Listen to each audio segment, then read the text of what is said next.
بسم اللہ الرحمن الرحیم۔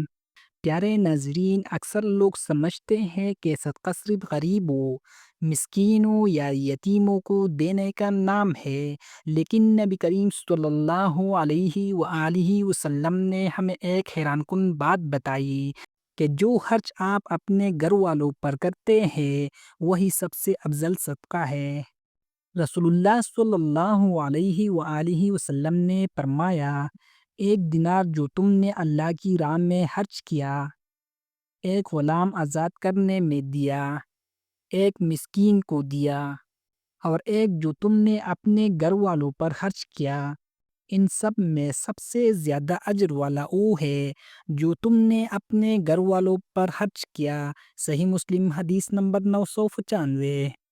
قرآن پاک میں ارشاد باری تعالیٰ ہے، اور نیکی میں سب سے پہلے اپنے قریبوں کے ساتھ احسان کرو۔ سورۃ انحل آیات نمبر 90۔ اسلام کا پیغام یہی ہے کہ انسان پہلے اپنی اہل خانہ، اپنے قریب رشتہ داروں اور گھر والوں کا خیال رکھے۔